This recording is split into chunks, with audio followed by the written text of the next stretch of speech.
श्री गणेशाय नमः।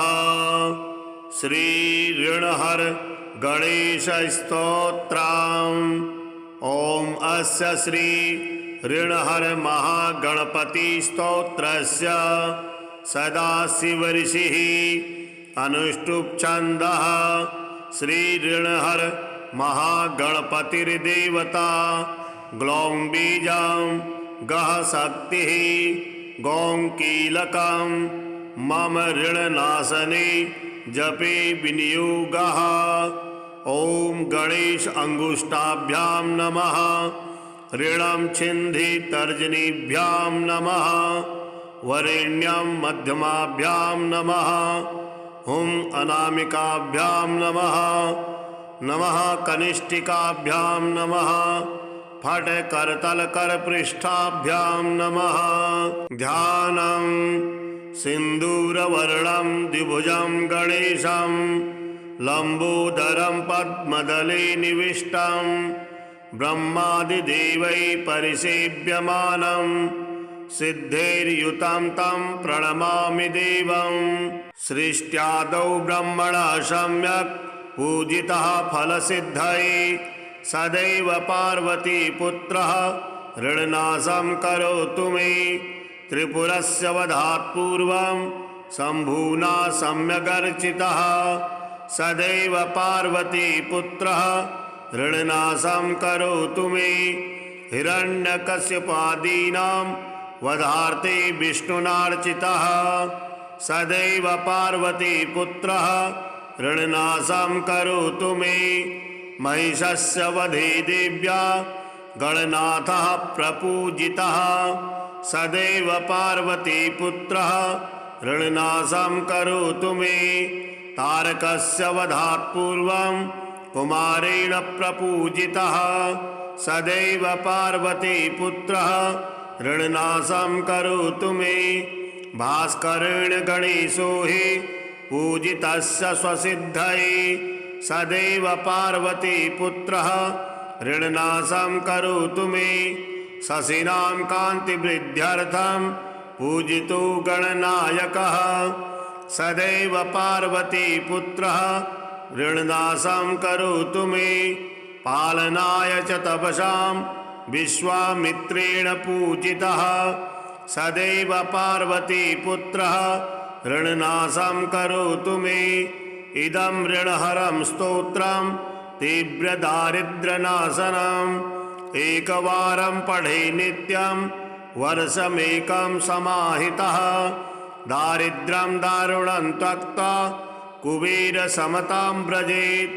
फडन्त्योऽयं महामन्त्रः सार्धपञ्चदशाक्षरः। ॐ गणेश ऋणं छिन्धि वरेण्यं हुं नमः फट। इमं मन्त्रं पठेदन्ते तदस्य शुचिभावनः 21 संख्याभिः पुरश्चरणमीरितं सहस्रावर्तनात् सम्यक् षण्मासं प्रियतां व्रजेत्। बृहस्पतिर्समो ज्ञाने धने धनपतिर्भवेत्। अस्यैवायुत संख्याभिः पुरश्चरणमीरितं लक्षमावर्तनात् सम्यक् वाञ्छितं फलमवाप्नुयात्। भूतप्रेतपिशाचानां नाशनं स्मृतिमात्रतः। श्रीगणेश दुर्गस्तोत्रम्। श्रीकृष्ण उवाच वद शिव महानाथ पार्वती रमणेश्वर दैत्यसंग्राम वेलायां स्मरणीयं किमीश्वर। ईश्वर उवाच शृणु कृष्ण प्रवक्ष्यामि गुह्यात् गुह्यतरं महत्। गणेश दुर्ग दिव्यं च शृणु वक्ष्यामि भक्तितः। त्रिपुरवद वेलायां स्मरणीयं कमीश्वर। दिव्य दुर्ग प्रसादेन त्रिपुराणां वधः कृतः। श्रीकृष्ण उवाच हेरम्बस्य दुर्गमिदं वद त्वं भक्तवत्सल। ईश्वर उवाच शृणु वत्स प्रवक्ष्यामि दुर्गं वैनायकं शुभं।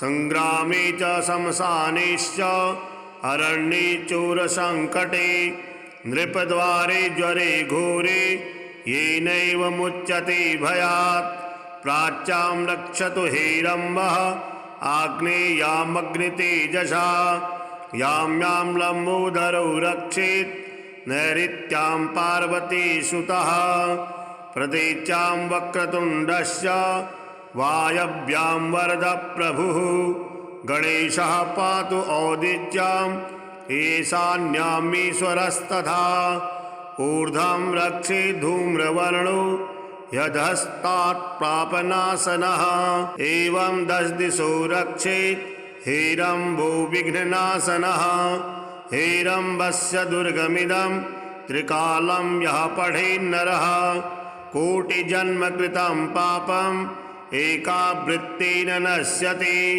गणेशाङ्गारशेषेण दिव्यदुर्गेण मन्त्रितं ललाटं चर्चितं येन त्रैलोक्यवशमानयेत् मात्रागमसहस्राणि सुरापानि शतानि च तत्क्षणात्तानि नश्यन्ति गणेशतीर्थवन्दनात् नैवेद्यं वक्रतुण्डस्य नरो भुङ्क्ते च भक्तितः राज्यदानसहस्राणि तेषां फलमवाप्नुयात् कदाचित् पठ्यते भक्त्या हेरम्बस्य प्रसादतः शाकनी डाकनी भूता प्रेतवेतालराक्षसा ब्रह्मराक्षसकूष्माण्डाः प्रणश्यन्ति न दूरतः भोर्जे वा ताडपत्रे वा दुर्गं हेरम्बमालिखेत् करमूले धृतं येन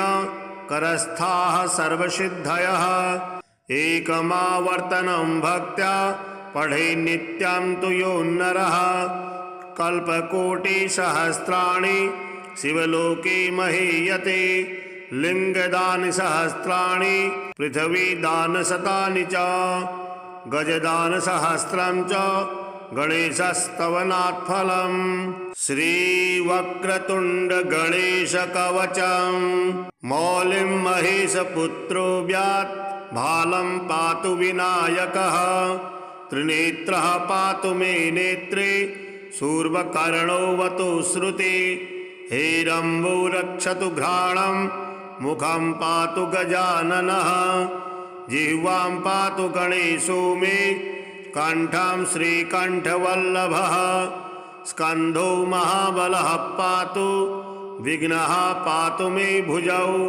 करौ परशुभृत् पातु हृदयं स्कन्दपूर्वजः मध्यं लम्बोदरः पातु नाभिं सिन्दूरभूषितः जघनं पार्वतीपुत्रः शक्तिनी पातु पाशभृत् जानुनी जगतां नाथो जङ्घे मूषकवाहनः पादो पद्मासनः पातु पादाधौ दैत्यदर्पः एकदन्तोग्रतः पातु पृष्ठे पातु गणाधिपः पार्श्वयोर्मोदकाहारो दिग्विदिक्षु च सिद्धिदः वज्रतस्तिष्ठितो वापि जाग्रतः स्वपतोष्णतः चतुर्थी वल्लभो देवः पातु मे भुक्तिमुक्तिदः इदं पवित्रं स्तोत्रं च चतुर्थ्यां नियतः पठेत् सिन्दूररक्तः कुसुमैर्दूर्वया पूज्यविघ्नपं राजो राजसुतो राजा पत्नी मन्त्री कुलं चलं तस्य वश्यं भवेद्वश्यं विघ्नराजप्रसादतः समन्त्रयन्त्रं यः स्तोत्रं करे संलिख्य धारयेत् धनधान्यसमृद्धिः स्यात् तस्य नास्त्यत्र संशयः।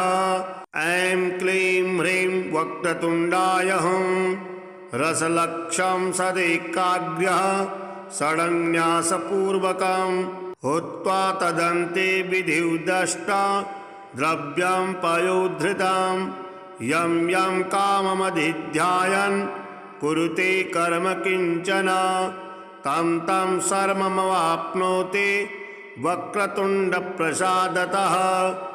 भृगुप्रणीतं यः स्तोत्रं पठति भुवि मानवः भवेद्व्याहृतैर्षर्यः स गणेशप्रसादतः। सृष्ट्यादौ ब्रह्मणा सम्यक् पूजितः फलसिद्धये सदैव पार्वतीपुत्रः ऋणनाशं करोतु मे। त्रिपुरस्य वधात् पूर्वं शम्भुना सम्यगर्चितः सदैव पार्वतीपुत्रः ऋणनाशं करोतु मे। हिरण्यकश्यपादीनां वधार्थे विष्णुनार्चितः सदैव पार्वतीपुत्रः ऋणनाशं करोतु मे। महिषस्य वधे देव्या गणनाथः प्रपूजितः सदैव पार्वतीपुत्रः ऋणनाशं करोतु मे। तारकस्य वधात् पूर्वं कुमारेण प्रपूजितः सदैव पार्वतीपुत्रः ऋणनाशं करोतु मे। भास्करेण गणेशो हि पूजितस्य स्वसिद्धये सदैव पार्वतीपुत्रः ऋणनाशं करोतु मे। शशिनां कान्तिवृद्ध्यर्थं पूजितो गणनायकः सदैव पार्वतीपुत्रः ऋणनाशं करोतु मे। पालनाय च तपसां विश्वामित्रेण पूजितः सदैव पार्वतीपुत्रः ऋणनाशं करोतु मे। इदं ऋणहरं स्तोत्रं तीव्रदारिद्र्यनाशनम् एकवारं पठे नित्यं वर्षमेकं समाहितः। दारिद्र्यं दारुणं त्यक्त्वा कुबेरसमतां व्रजेत्। फडन्त्योऽयं महामन्त्रः सार्धपञ्चदशाक्षरः। ॐ गणेश ऋणं छिन्धि वरेण्यं हुं नमः फट्। इमं मन्त्रं पठेदन्ते तदस्य शुचिभावनः। 21 संख्याभिः पुरश्चरणमीरितं सहस्रावर्तनात् सम्यक् षण्मासं प्रियतां व्रजेत्। बृहस्पतिर्समो ज्ञाने धने धनपतिर्भवेत्।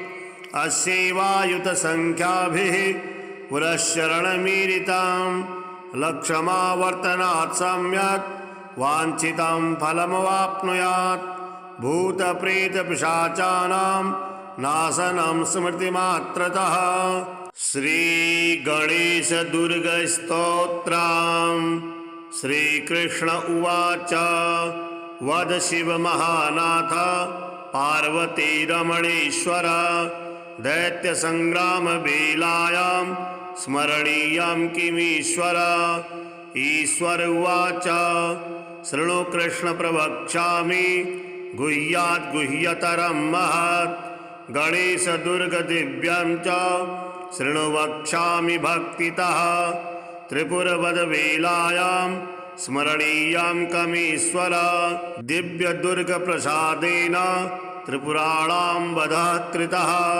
श्रीकृष्ण उवाच हेरम्बस्य दुर्गमिदं वदत्वं भक्तवत्सल। ईश्वर उवाच शृणु वत्स प्रवक्ष्यामि दुर्गं वैनायकं शुभं।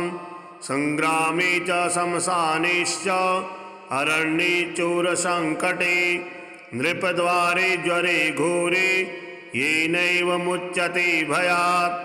प्राच्यां रक्षतु हेरम्बः आग्नेयामग्नितेजसा। यां यां लम्बोदरो रक्षेत् नैऋत्यां पार्वतीसुतः। प्रतीच्यां वक्रतुण्डस्य वायव्यां वरदप्रभुः। गणेशः पातु औदिच्याम् ईशान्यामीश्वरस्तथा।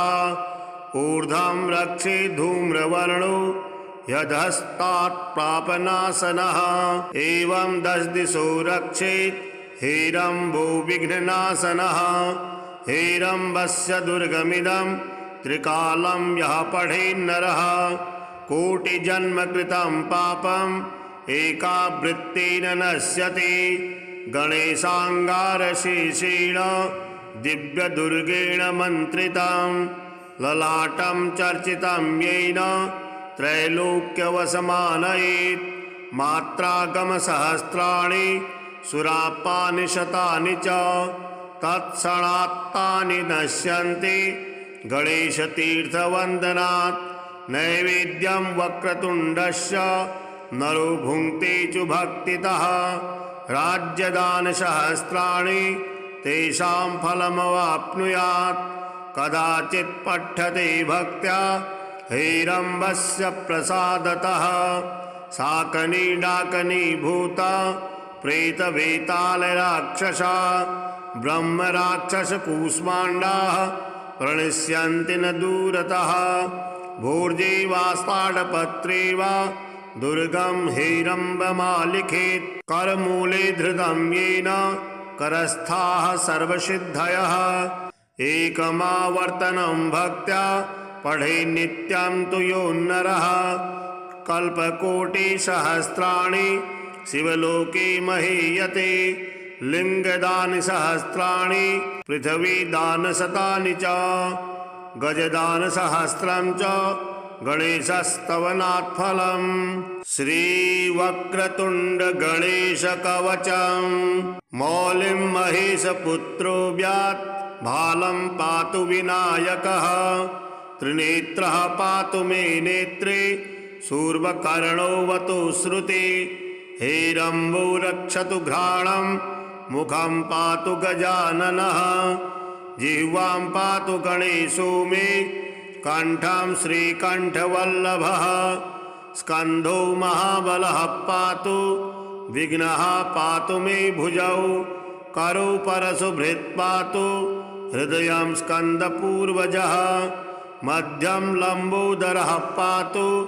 नाभिं सिन्दूरभूषितः जघनं पार्वतीपुत्रः शक्तिनी पातु पाशभृत् जानुनी जगतां नाथो जङ्घे मूषकवाहनः पादो पद्मासनः पातु पादाधो दैत्यदर्पः एकदन्तोग्रतः पातु पृष्ठे पातु गणाधिपः पार्श्वयोर्मोदकाहारो दिग्विदिक्षु च सिद्धिदः वज्रतस्तिष्ठितो वापि जाग्रतः स्वपतोष्णतः चतुर्थी वल्लभो देवः पातु मे भुक्तिमुक्तिदः इदं पवित्रं स्तोत्रं च चतुर्थ्यां नियतः पठेत् सिन्दूररक्तः कुसुमैर्दूर्वया पूज्यविघ्नपं राजो राजसुतो राजा पत्नी मन्त्री कुलं चलं तस्य वश्यं भवेद्वश्यं विघ्नराजप्रसादतः समन्त्रयन्त्रं यः स्तोत्रं करे संलिख्य धारयेत् धनधान्यसमृद्धिः स्यात् तस्य नास्त्यत्र संशयः ऐं क्लीं ह्रीं वक्रतुण्डाय हुं रसलक्षं सदैकाग्र्यः षडन्यासपूर्वकं हुत्वा तदन्ते विधिर्दष्टा द्रव्यं पयोधृतं यं यं काममधिध्यायन् कुरुते कर्म किञ्चन तं तं सर्वमवाप्नोति वक्रतुण्डप्रसादतः भृगुप्रणीतं यः स्तोत्रं पठते भुवि मानवः भवेद्व्याहृतैर्षर्यः स गणेशप्रसादतः सृष्ट्यादौ ब्रह्मणः सम्यक् पूजितः फलसिद्धये सदैव पार्वतीपुत्रः ऋणनाशं करोतु मे त्रिपुरस्य वधात् पूर्वं शम्भुना सम्यगर्चितः सदैव पार्वतीपुत्रः ऋणनाशं करोतु मे हिरण्यकश्यपादीनां वधार्थे विष्णुनार्चितः सदैव पार्वतीपुत्रः ऋणनाशं करोतु मे महिषस्य वधे देव्या गणनाथः प्रपूजितः सदैव पार्वतीपुत्रः ऋणनाशं करोतु मे तारकस्य वधात् पूर्वं कुमारेण प्रपूजितः सदैव पार्वतीपुत्रः ऋणनाशं करोतु मे भास्करेण गणेशो हि पूजितस्य स्वसिद्धये सदैव पार्वती पुत्रः ऋणनाशं करोतु मे शशिनां कान्तिवृद्ध्यर्थं पूजितो गणनायकः सदैव पार्वती पुत्रः ऋणनाशं करोतु मे पालनाय च तपसां विश्वामित्रेण पूजितः सदैव पार्वती पुत्रः ऋणनाशं करोतु मे इदं ऋणहरं स्तोत्रं तीव्रदारिद्र्यनाशनम् एकवारं पठे नित्यं वर्षमेकं समाहितः दारिद्र्यं दारुणं त्यक्त्वा कुबेरसमतां व्रजेत् फडन्त्योऽयं महामन्त्रः सार्धपञ्चदशाक्षरः ॐ गणेश ऋणं छिन्धि वरेण्यं हुं नमः फट् इमं मन्त्रं पठेदन्ते तदस्य शुचिभावनः 21 संख्याभिः पुरःशरणमीरितं सहस्रावर्तनात् सम्यक् षण्मासं प्रियतां व्रजेत् बृहस्पतिर्समो ज्ञाने धने धनपतिर्भवेत् अस्यैवायुतसंख्याभिः पुरःशरणमीरितं लक्षमावर्तनात् सम्यक् वाञ्छितं फलमवाप्नुयात् भूतप्रेतपिशाचानां नाशनं स्मृतिमात्रतः श्रीगणेशदुर्गस्तोत्रम् श्रीकृष्ण उवाच वद शिवमहानाथ पार्वतीरमणेश्वर दैत्यसङ्ग्रामवेलायां स्मरणीयं किमीश्वर ईश्वर उवाच शृणु कृष्ण प्रवक्ष्यामि गुह्यात् गुह्यतरं महत् गणेश दुर्ग दिव्यं च शृणु वक्ष्यामि भक्तितः त्रिपुरवधवेलायां स्मरणीयं कमीश्वर दिव्य दुर्ग प्रसादेन त्रिपुराणां वधः कृतः श्रीकृष्ण उवाच हेरम्बस्य दुर्गमिदं वदत्वं भक्तवत्सल ईश्वर उवाच शृणु वत्स प्रवक्ष्यामि दुर्गं वैनायकं शुभं संग्रामे च शमशानेश्च अरण्ये चोरसङ्कटे नृपद्वारे ज्वरे घोरे येनैव मुच्यते भयात् प्राच्यां रक्षतु हेरम्बः आग्नेयामग्नितेजसा यां यां लम्बोदरौ रक्षेत् नैऋत्यां पार्वतीसुतः प्रतीच्यां वक्रतुण्डस्य वायव्यां वरदप्रभुः गणेशः पातु औदिच्याम् ईशान्यामीश्वरस्तथा ऊर्ध्वं रक्षे धूम्रवर्णो यदहस्तात् पापनाशनः एवं 10 दिशो रक्षेत् हेरम्बो विघ्ननाशनः हेरम्बस्य दुर्गमिदं त्रिकालं यः पठेन्नरः कोटिजन्मकृतं पापम् एकावृत्तेन नश्यति गणेशाङ्गारशेषेण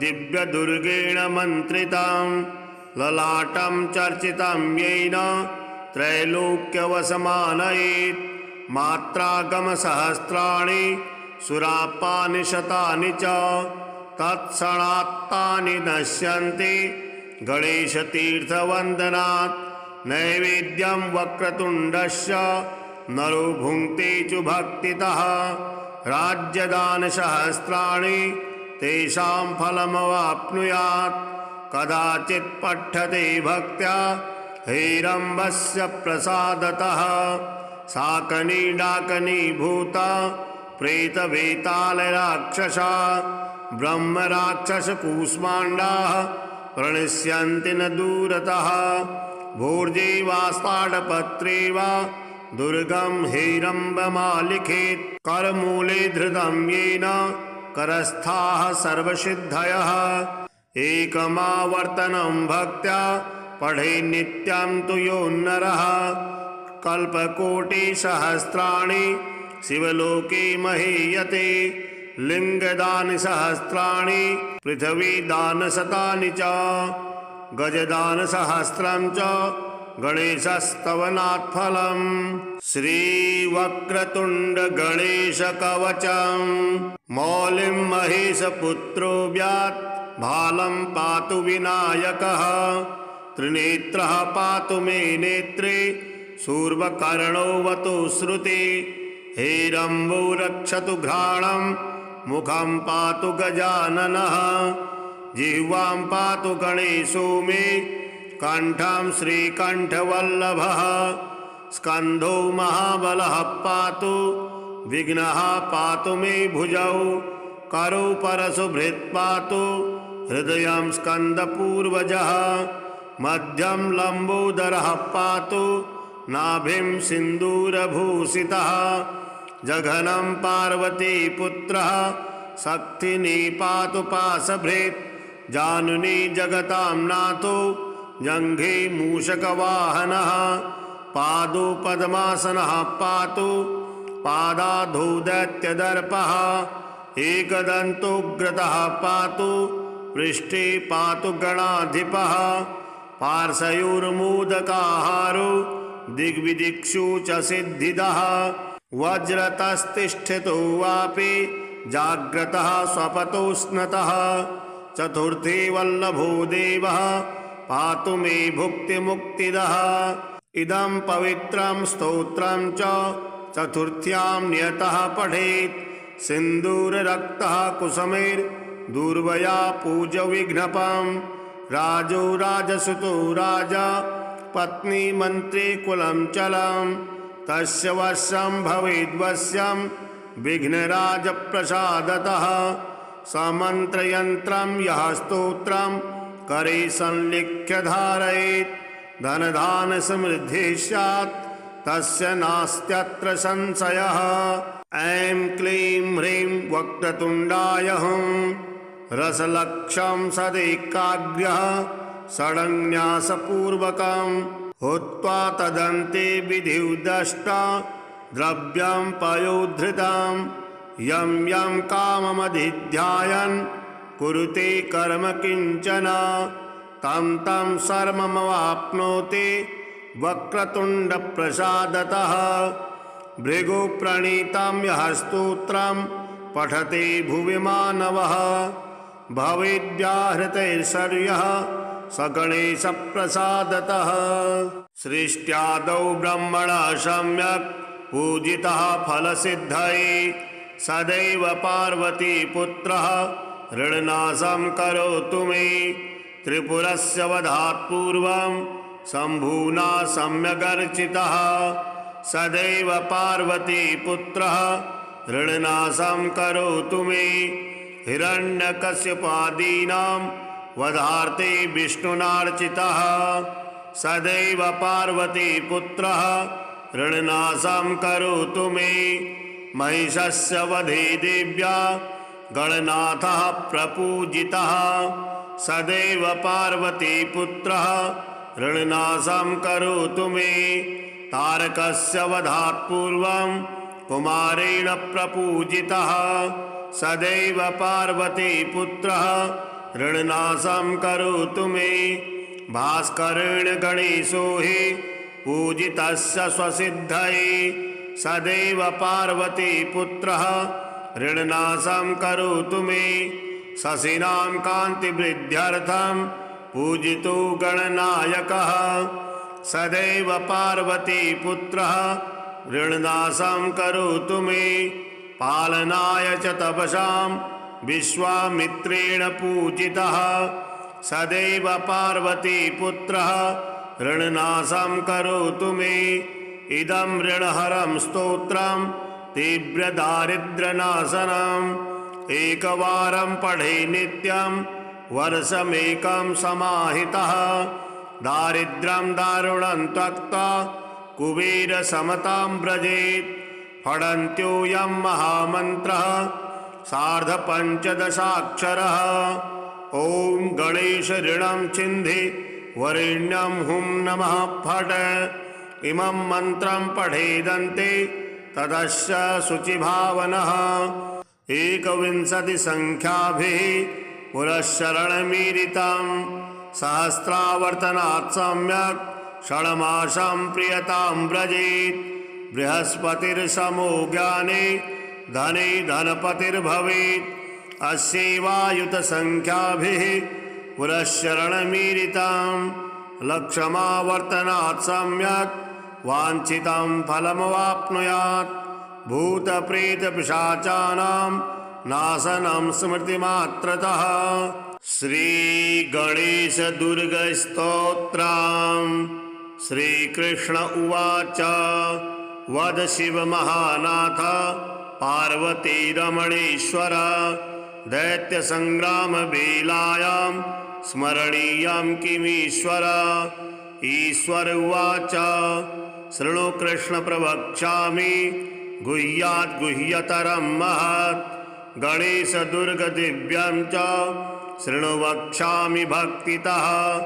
त्रिपुरवधवेलायां स्मरणीयं कमीश्वर दिव्यदुर्गप्रसादेन त्रिपुराणां वधः कृतः। श्रीकृष्ण उवाच हेरम्बस्य दुर्गमिदं वद त्वं भक्तवत्सल। ईश्वर उवाच शृणु वत्स प्रवक्ष्यामि दुर्गं वैनायकं शुभं संग्रामे च शमशानेश्च अरण्ये चोरसङ्कटे नृपद्वारे ज्वरे घोरे येनैव मुच्यते भयात्। प्राच्यां रक्षतु हेरम्बः आग्नेयामग्नितेजसा यां यां लम्बोदरो रक्षेत् नैऋत्यां पार्वतीसुतः प्रतीच्यां वक्रतुण्डस्य वायव्यां वरदप्रभुः। गणेशः पातु औदिच्यां ईशान्यामीश्वरस्तथा ऊर्ध्वं रक्षे धूम्रवर्णो यधस्तात् प्रापनाशनः। एवं 10 दिशो रक्षेत् हेरम्बो विघ्ननाशनः। हेरम्बस्य दुर्गमिदं त्रिकालं यः पठेन्नरः कोटिजन्मकृतं पापम् एकावृत्तेन नश्यति। गणेशाङ्गारशेषेण दिव्यदुर्गेण मन्त्रितं ललाटं चर्चितं येन त्रैलोक्यवशमानयेत्। मात्रागमसहस्राणि सुरापानि शतानि च तत्क्षणात्तानि नश्यन्ति गणेशतीर्थवन्दनात्। नैवेद्यं वक्रतुण्डस्य नरो भुङ्क्ते च भक्तितः। राज्यदानसहस्राणि तेषां फलमवाप्नुयात्। कदाचित् पठ्यते भक्त्या हेरम्बस्य प्रसादतः। शाकनी डाकनी भूता प्रेतवेतालराक्षसा ब्रह्मराक्षसकूष्माण्डाः प्रणश्यन्ति न दूरतः। भोर्जे वा ताडपत्रे वा दुर्गं हेरम्बमालिखेत्। करमूले धृतं येन करस्थाः सर्वसिद्धयः। एकमावर्तनं भक्त्या पठे नित्यं तु यो नरः। कल्पकोटिसहस्राणि शिवलोके महीयते। लिङ्गदानसहस्राणि पृथिवीदानशतानि च गजदानसहस्रं च गणेशस्तवनात् फलम्। श्रीवक्रतुण्डगणेशकवचं मौलिं महेशपुत्रो व्यात् भालं पातु विनायकः। त्रिनेत्रः पातु मे नेत्रे शूर्पकर्णोऽवतु श्रुति। हेरम्बो रक्षतु घ्राणं मुखं पातु गजाननः। जिह्वां पातु गणेशो मे कण्ठं श्रीकण्ठवल्लभः। स्कन्धो महाबलः पातु विघ्नः पातु मे भुजौ। करो परशुभृत् पातु हृदयं स्कन्दपूर्वजः। मध्यं लम्बोदरः पातु नाभिं सिन्दूरभूषितः। जघनं पार्वतीपुत्रः शक्तिनी पातु पाशभृत्। जानुनी जगतां नाथो जङ्घे मूषकवाहनः। पादो पद्मासनः पातु पादाधो दैत्यदर्पः। एकदन्तोग्रतः पातु पृष्ठे पातु गणाधिपः पार्श्वयोर्मोदकाहारो दिग्विदिक्षु च सिद्धिदः वज्रतस्तिष्ठितो वापि जाग्रतः स्वपतोष्णतः चतुर्थी वल्लभो देवः पातु मे भुक्तिमुक्तिदः इदं पवित्रं स्तोत्रं च चतुर्थ्यां नियतः पठेत् सिन्दूररक्तः कुसुमैर्दूर्वया पूज्यविघ्नपम् राजो राजसुतो राजा पत्नी मन्त्री कुलं चलम् तस्य वश्यं भवेद्वश्यं विघ्नराजप्रसादतः समन्त्रयन्त्रं यः स्तोत्रं करे संलिख्य धारयेत् धनधान्यसमृद्धिः स्यात् तस्य नास्त्यत्र संशयः। ऐं क्लीं ह्रीं वक्रतुण्डाय हुं रसलक्षं सदैकाग्र्यः षडन्यासपूर्वकं हुत्वा तदन्ते विधिर्दष्टा द्रव्यं पयोधृतं यं यं काममधिध्यायन् कुरुते कर्म किञ्चन तं तं सर्वमवाप्नोति वक्रतुण्डप्रसादतः भृगुप्रणीतं यः स्तोत्रं पठते भुवि मानवः भवेद्व्याहृतैश्वर्यः सगणेशप्रसादतः सृष्ट्यादौ ब्रह्मणः सम्यक् पूजितः फलसिद्धये सदैव पार्वतीपुत्रः ऋणनाशं करोतु मे त्रिपुरस्य वधात् पूर्वं शम्भुना सम्यगर्चितः सदैव पार्वतीपुत्रः ऋणनाशं करोतु मे हिरण्यकश्यपादीनां वधार्थे विष्णुनार्चितः सदैव पार्वतीपुत्रः ऋणनाशं करोतु मे महिषस्य वधे देव्या गणनाथः प्रपूजितः सदैव पार्वतीपुत्रः ऋणनाशं करोतु मे तारकस्य वधात् पूर्वं कुमारेण प्रपूजितः सदैव पार्वतीपुत्रः ऋणनाशं करोतु मे भास्करेण गणेशो हि पूजितस्य स्वसिद्धये सदैव पार्वतीपुत्रः ऋणनाशं करोतु मे शशिनां कान्तिवृद्ध्यर्थं पूजितो गणनायकः सदैव पार्वतीपुत्रः ऋणनाशं करोतु मे पालनाय च तपसां विश्वामित्रेण पूजितः सदैव पार्वतीपुत्रः ऋणनाशं करोतु मे इदं ऋणहरं स्तोत्रं तीव्रदारिद्र्यनाशनम् एकवारं पठे नित्यं वर्षमेकं समाहितः दारिद्र्यं दारुणं त्यक्त्वा कुबेरसमतां व्रजेत् फडन्त्योऽयं महामन्त्रः सार्धपञ्चदशाक्षरः ॐ गणेश ऋणं छिन्धि वरेण्यं हुं नमः फट् इमं मन्त्रं पठेदन्ते तदस्य शुचिभावनः 21 संख्याभिः पुरःशरणमीरितं सहस्रावर्तनात् सम्यक् षड्मासं प्रियतां व्रजेत् बृहस्पतिर्समो ज्ञाने धने धनपतिर्भवेत् अस्यैवायुतसंख्याभिः पुरःशरणमीरितं लक्षमावर्तनात् सम्यक् वाञ्छितं फलमवाप्नुयात् भूतप्रेतपिशाचानां नाशनं स्मृतिमात्रतः श्रीगणेशदुर्गस्तोत्रम् श्रीकृष्ण उवाच वद शिवमहानाथ पार्वतीरमणेश्वर दैत्यसङ्ग्रामवेलायां स्मरणीयं किमीश्वर ईश्वर उवाच शृणु कृष्ण प्रवक्ष्यामि गुह्यात् गुह्यतरं महत् गणेशदुर्गदिव्यं च शृणु वक्ष्यामि भक्तितः त्रिपुरवधवेलायां स्मरणीयं कमीश्वर दिव्यदुर्गप्रसादेन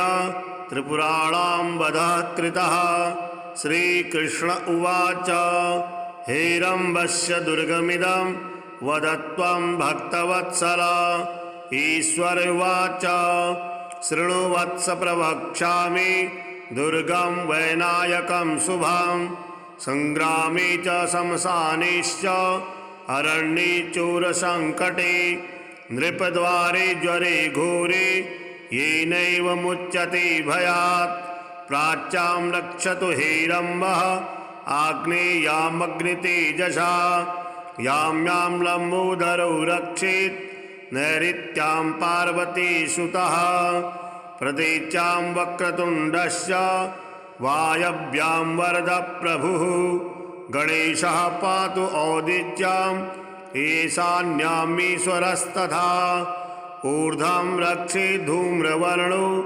यदहस्तात् प्रापनाशनः एवं 10 दिशो रक्षेत् हेरम्बो विघ्ननाशनः हेरम्बस्य दुर्गमिदं त्रिकालं यः पठेन्नरः कोटिजन्मकृतं पापम् एकावृत्तेन नश्यति गणेशाङ्गारशेषेण दिव्यदुर्गेण मन्त्रितं ललाटं चर्चितं येन त्रैलोक्यवशमानयेत् मात्रागमसहस्राणि सुरापानि शतानि च तत्क्षणात्तानि नश्यन्ति गणेशतीर्थवन्दनात् नैवेद्यं वक्रतुण्डस्य नरो भुङ्क्ते च भक्तितः राज्यदानसहस्राणि तेषां फलमवाप्नुयात् कदाचित् पठ्यते भक्त्या हेरम्बस्य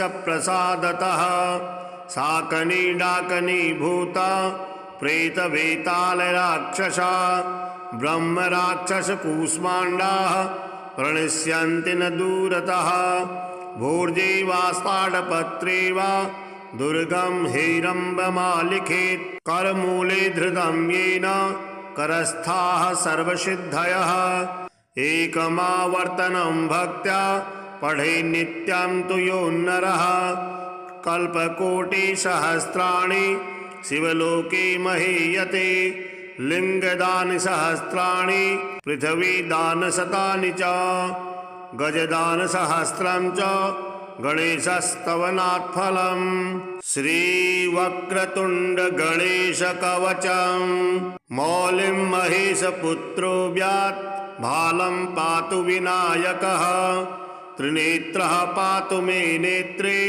शूर्पकर्णोऽवतु श्रुते हेरम्बो रक्षतु घ्राणं मुखं पातु गजाननः जिह्वां पातु गणेशो मे कण्ठं श्रीकण्ठवल्लभः स्कन्धो महाबलः पातु विघ्नः पातु मे भुजौ करौ परशुभृत् पातु हृदयं स्कन्दपूर्वजः मध्यं लम्बोदरः पातु नाभिं सिन्दूरभूषितः जघनं पार्वतीपुत्रः शक्तिनी पातु पाशभृत् जानुनी जगतां नाथो जङ्घे मूषकवाहनः पादो पद्मासनः पातु पादाधो दैत्यदर्पः एकदन्तोग्रतः पातु पृष्ठे पातु गणाधिपः पार्श्वयोर्मोदकाहारो दिग्विदिक्षु च सिद्धिदः वज्रतस्तिष्ठितो वापि जाग्रतः स्वपतोष्णतः चतुर्थी वल्लभो देवः पातु मे भुक्तिमुक्तिदः इदं पवित्रं स्तोत्रं च चतुर्थ्यां नियतः पठेत् सिन्दूररक्तः कुसुमैर्दूर्वया पूज्यविघ्नपं राजो राजसुतो राजा पत्नी मन्त्री कुलं चलं तस्य वश्यं भवेद्वश्यं विघ्नराजप्रसादतः समन्त्रयन्त्रं यः स्तोत्रं करे संलिख्य धारयेत् धनधान्यसमृद्धिः स्यात् तस्य नास्त्यत्र संशयः ऐं क्लीं ह्रीं वक्रतुण्डाय हुं रसलक्षं सदैकाग्र्यः षडङ्न्यासपूर्वकं हुत्वा तदन्ते विधिर्दष्टा द्रव्यं पयोधृतं यं यं काममधिध्यायन् कुरुते कर्म किंचन तं तं सर्वमवाप्नोति वक्रतुण्डप्रसादतः। भृगुप्रणीतं यः स्तोत्रं पठते भुवि मानवः भवेद्व्याहृतैर्षर्यः स गणेशप्रसादतः। सृष्ट्यादौ ब्रह्मणः सम्यक् पूजितः फलसिद्धये सदैव पार्वतीपुत्रः ऋणनाशं करोतु मे। त्रिपुरस्य वधात् पूर्वं शम्भुना सम्यगर्चितः सदैव पार्वतीपुत्रः ऋणनाशं करोतु मे। हिरण्यकश्यपादीनां वधार्थे विष्णुनार्चितः सदैव पार्वतीपुत्रः ऋणनाशं करोतु मे। महिषस्य वधे देव्या गणनाथः प्रपूजितः सदैव पार्वतीपुत्रः ऋणनाशं करोतु मे। तारकस्य वधात् पूर्वं कुमारेण प्रपूजितः सदैव पार्वतीपुत्रः ऋणनाशं करोतु मे। भास्करेण गणेशो हि पूजितस्य स्वसिद्धये सदैव पार्वतीपुत्रः ऋणनाशं करोतु मे। शशिनां कान्तिवृद्ध्यर्थं पूजितो गणनायकः सदैव पार्वतीपुत्रः ऋणनाशं करोतु मे। पालनाय च तपसां विश्वामित्रेण पूजितः सदैव पार्वतीपुत्रः ऋणनाशं करोतु मे। इदं ऋणहरं स्तोत्रं तीव्रदारिद्र्यनाशनम् एकवारं पठे नित्यं वर्षमेकं समाहितः। दारिद्र्यं दारुणं त्यक्त्वा कुबेरसमतां व्रजेत्। फडन्त्योऽयं महामन्त्रः सार्धपञ्चदशाक्षरः। ॐ गणेश ऋणं छिन्धि वरेण्यं हुं नमः फट्। इमं मन्त्रं पठेदन्ते तदस्य शुचिभावनः। 21 संख्याभिः पुरःशरणमीरितं सहस्रावर्तनात् सम्यक् षण्मासं प्रियतां व्रजेत्। बृहस्पतिर्समो ज्ञाने धने धनपतिर्भवेत्। अस्यैवायुतसंख्याभिः पुरःशरणमीरितं लक्षमावर्तनात् सम्यक् वाञ्छितं फलमवाप्नुयात्। भूतप्रेतपिशाचानां नाशनं स्मृतिमात्रतः। श्रीगणेशदुर्गस्तोत्रम्। श्रीकृष्ण उवाच वद शिवमहानाथ पार्वतीरमणेश्वर दैत्यसङ्ग्रामवेलायां स्मरणीयं किमीश्वर। ईश्वर उवाच शृणु कृष्ण प्रवक्ष्यामि गुह्यात् गुह्यतरं महत्। गणेशदुर्गदिव्यं च शृणु वक्ष्यामि भक्तितः। त्रिपुरवधवेलायां स्मरणीयं कमीश्वर। दिव्यदुर्गप्रसादेन त्रिपुराणां वधः कृतः। श्रीकृष्ण उवाच हेरम्बस्य दुर्गमिदं वद त्वं भक्तवत्सल। ईश्वर उवाच शृणु वत्स प्रवक्ष्यामि दुर्गं वैनायकं शुभं। संग्रामे च शमशानेश्च अरण्ये चोरसङ्कटे नृपद्वारे ज्वरे घोरे येनैव मुच्यते भयात्।